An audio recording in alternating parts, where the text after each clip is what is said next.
Mungkin sebagian orang tidak asing lagi dengan istilah narsistik atau bahkan pernah menjumpai langsung orang yang mengidap kepribadian ini. Dalam psikologi, narsistik ditujukan dengan kondisi seseorang yang mempunyai kepercayaan diri yang tinggi sehingga menganggap dirinya penting dan patut dikagumi. Nah, kali ini saya, Deliana Palestina, akan membahas topik mengenai narsistik bersama Ibu Herta Kristabel Hambali selaku psikolog dari Betsaida Hospital dalam acara Dr. Stop.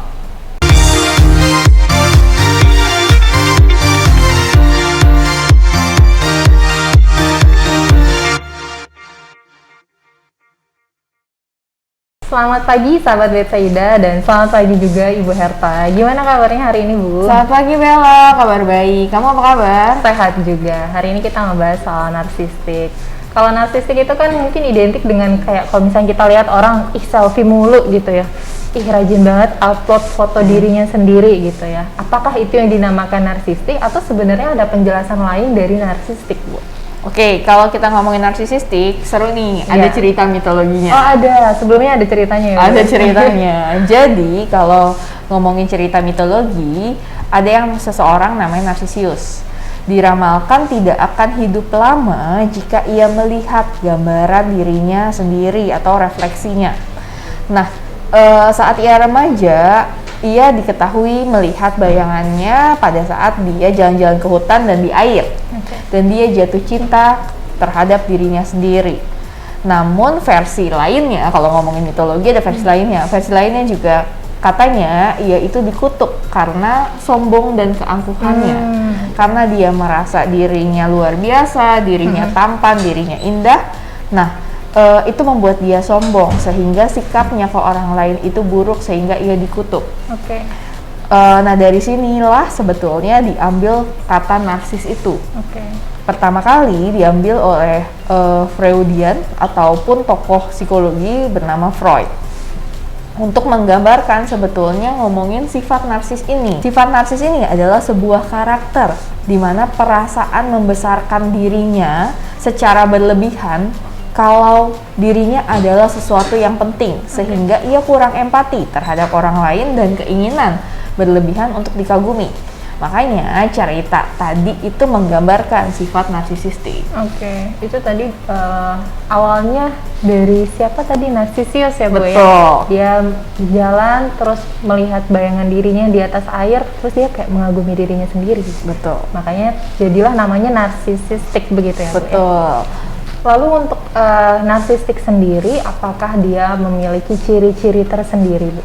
Nah, beberapa ciri-ciri dari narsisistik berdasarkan Dan Newhart, PhD. Pertama adalah tidak introspeksi terhadap kesalahannya, kurang empati, menolak atau menyembunyikan kesalahan dia, dan selalu menyalahkan orang lain. Mundur saat ia merasa diserang ataupun saat ia kesal. Marah ketika dapat masukan ataupun kritik, dan menyimpan dendam justru pada saat dia merasa dikritik atau disalahkan. Dan justru memiliki hubungan satu arah. Maksudnya gimana sih hubungan satu arah? Adalah ngomongin yang penting adalah kepentingan dia. Namun dia tidak memikirkan kepentingan orang lain ataupun keperluan dan perasaan orang lain. Jadi itu tadi ciri-ciri orang yang memiliki sifat narsistik ya, Bu ya. Tidak introspeksi, kemudian cenderung mudah marah, dan dia tidak empati begitu ya, Bu? Betul sekali. Nah, kalau itu kan tadi orang lain yang mungkin menyadari, oh orang ini narsistik. Betul. Gimana caranya, atau mungkin pertanyaan saya lebih seperti ini. Orang yang narsis itu sebenarnya sadar nggak sih, Bu, kalau mereka itu narsis? Umumnya mereka tidak sadar kalau diri mereka narsis. Kenapa? Kan narsisistik itu adalah lebih cenderung negatif. Dan dia sendiri aja merasa dirinya itu sudah sempurna dan layak dikagumi. Jadi dia tidak merasa itu hal negatif ataupun dia nggak merasa dirinya tuh narsis. Karena mungkin tadi seperti ignoran gitu ya, Bu ya? Betul. Dari ciri-ciri orang yang memiliki sifat narsistik tadi kan kayaknya banyak hal negatifnya begitu ya, Bu? Sebenarnya narsistik itu ada sisi baiknya nggak sih, Bu? Nah, sebetulnya kalau ngomongin sifat ada baik ada buruk nih, Bella. Betul. Nah, kita melihat dari penelitian kalau narsisistik itu ada benefitnya juga loh, misalnya meningkatkan ketahanan mental seseorang, mau dikritik kayak gimana pun dia tetap teguh gitu ya.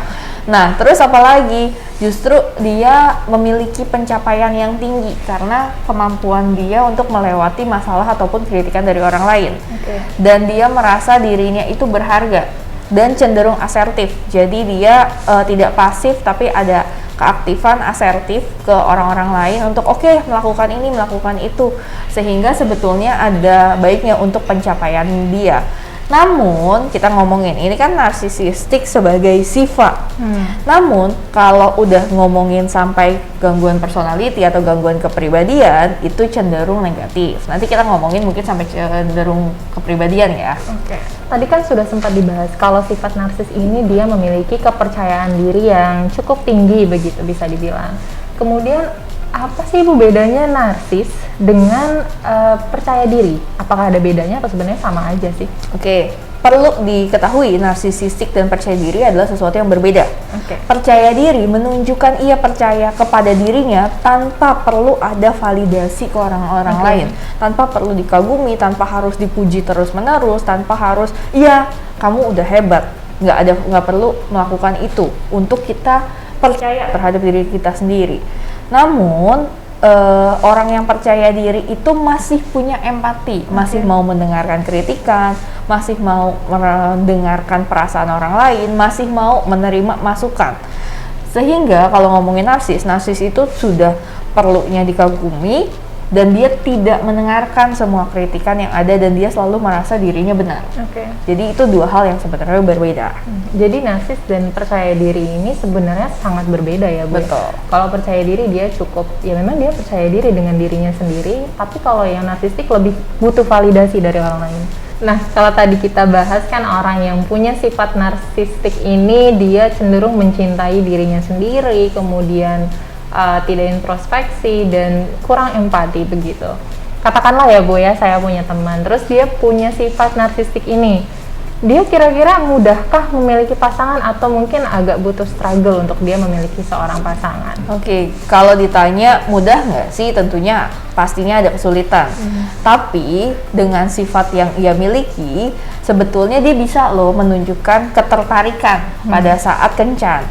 Kebanyakan narsisistik melihat itu hubungan tuh transaksional. Kira-kira kalau misalnya orang itu suka sama saya, itu sifatnya memuaskan egonya mereka, memuaskan keinginan mereka.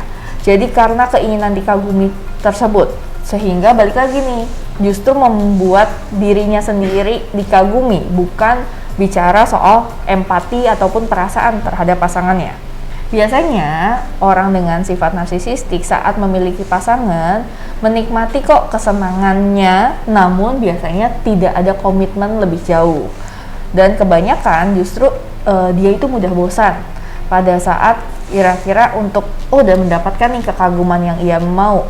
Nah, itu justru tidak ada komitmen dan akhirnya cenderung meninggalkan karena dia sudah merasa menaklukkan nih tantangan yang dia inginkan. Sehingga sebetulnya untuk hubungan serius biasanya cukup struggle dengan pasangan-pasangan yang punya sifat narsisistik. Jadi kalau dibilang bisa memiliki ketertarikan atau memiliki seorang pasangan itu bisa, tapi memang agak struggle ya Bu ya. Betul. Karena tadi si narsistik ini cenderung kalau misalkan dia sudah merasa menaklukkan, biasanya sudah cukup sampai di situ begitu. Betul. Narsistik ini kan bicara soal sifat ya Bu ya. Tadi Ibu juga sempat singgung kalau misalnya sudah sampai ke gangguan gitu. Atau yang biasa orang dengar tuh narcissistic personality disorder. Sebenarnya apa bedanya sih Bu? Kalau kita ngomongin yang satu narsistik adalah sifat, cenderung intensitasnya atau levelnya gitu tidak terlalu tinggi. Kalau udah personality disorder berarti sudah ada mengganggu dirinya sendiri, mengganggu orang lain, mengganggu hubungan-hubungan antar personalnya. Dalam gangguan kita nggak cuma ngomongin egois doang, tapi udah ada sifat antagonis yang terus-menerus mencari perhatian. Sehingga dengan orang dengan gangguan narsisistik melihat orang lain itu lebih rendah, inferior. ataupun tidak ada toleransi terhadap ketidaksetujuan apapun. Jadi ini kalau kita ngomongin level, narcissistic personality disorder udah level yang lebih tinggi sehingga mengganggu semua kehidupan aspek sehari-harinya. Misalnya kehidupan sosial, ngomongin kehidupan pekerjaannya, akhirnya bagaimana aktivitas sehari-hari dia akan sulit untuk beradaptasi dengan lingkungan sosialnya. Sebelumnya kan tadi kita sudah bahas soal sifat narsistik dan juga ciri-cirinya. Kemudian untuk narcissistic personality disorder yang sifatnya tadi mengganggu ya Bu ya, apakah dia ada ciri-ciri tersendiri juga? Oke, menurut DSM-5 atau buku panduan diagnostik psikiater dan psikolog, ada beberapa ciri-ciri ngomongin narcissistic personality disorder. Pertama, memiliki rasa mementingkan diri sendiri yang berlebihan. Misalnya, melebih-lebihkan pencapaian, berharap untuk diakui sebagai superior tanpa benar-benar sebetulnya melakukan pencapaian tersebut. Yang kedua adalah disibukkan dengan fantasi-fantasi kesuksesan dirinya, kekuatannya, kecemerlangannya, keindahan, ataupun cinta yang sempurna. Selanjutnya adalah yang ketiga, percaya mereka itu memiliki sesuatu yang spesial, hanya dipahami oleh orang-orang atau institusi yang spesial juga. Jadi mereka nggak masalah tuh kalau nggak diakui sesuatu ataupun seseorang yang mereka merasa bukan levelnya mereka. Aduh, Selanjutnya adalah keinginan, kayak takut ya, memang ada adunya ya. Serem juga. Keempat adalah keinginan berlebihan untuk merasa dikagumi, ada harapan berlebihan untuk dipuji dan diperlakukan oleh orang lain istimewa, mengeksploitasi dan mengambil keuntungan dari orang lain untuk keuntungan mereka sendiri. Selanjutnya adalah kurangnya empati dan tidak mau memikirkan kebutuhan orang lain, selalu iri dan percaya orang lain itu iri ke mereka. Dan menunjukkan arogansi dan kesombongan. Jadi itu tadi beberapa ciri dari orang yang memiliki narcissistic personality disorder. Betul. Tadi saya sudah dengar yang ciri sifat orang yang narsis, sekarang yang NPD ini lebih serem juga ya Bu ya. Nah, tapi mungkin perlu dipahami untuk diagnosa narcissistic personality disorder perlu dilakukan oleh profesional. Jadi nggak apa-apa kok kita aware, misalnya saya ataupun teman saya yang memiliki ciri-ciri tersebut, tapi jangan sampai melabeling diri sendiri. Perlu pemeriksaan lebih lanjut untuk mendapatkan diagnosa dari profesional.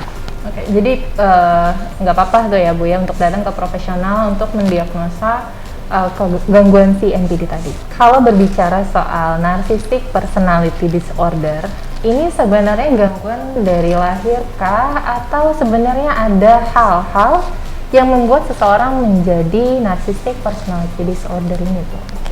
Dari beberapa literatur Bella, ada beberapa faktor yang menyebabkan gangguan ini. Pertama, kita bicara dari lingkungan keluarga.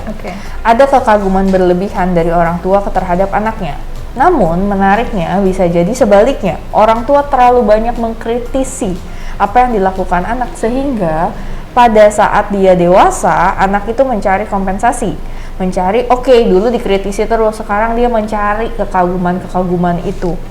Nah, bisa juga dari lingkungan yang lebih luas. Misalnya dari teman-teman, dari lingkungan tetangga, ataupun dari lingkungan sosial di mana dia memiliki riwayat ditolak, sehingga balik lagi kompensasi tersebut pada saat dewasa.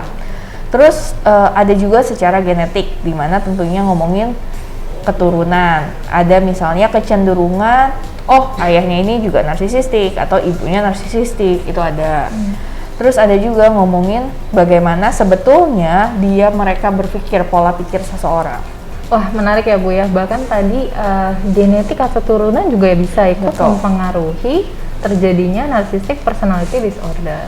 Atau bahkan yang pertama tadi, terlalu dikagumi oleh keluarga bisa jadi menyebabkan narcissistic personality disorder. Terlalu banyak kritikan juga bisa. Jadi memang agak tricky ya Bu ya. Kemudian narcissistic personality disorder ini kebanyakan terjadi kepada perempuan atau laki-laki Bu, atau mungkin sama saja sebenarnya? Nah, berdasarkan data, kebanyakan narsisistik terjadi pada laki-laki dibandingkan daripada perempuan, dan biasanya muncul pada saat remaja dan dewasa. fase anak-anak ada di mana fase mengagumi dirinya sendiri. Tapi itu adalah normal sebetulnya, bukan artinya oh anak ini kagum terhadap dirinya sendiri, suka ngaca, suka foto-foto gitu, atau senang sama dirinya. Tapi bukan artinya itu akan jadi narsisistik, karena memang normal di fase-fase tertentu anak itu mulai menyadari dirinya sendiri, sifat-sifatnya, dan mulai menyadari kekaguman terhadap dirinya dan mencintai dirinya. Itu sangat wajar dan normal.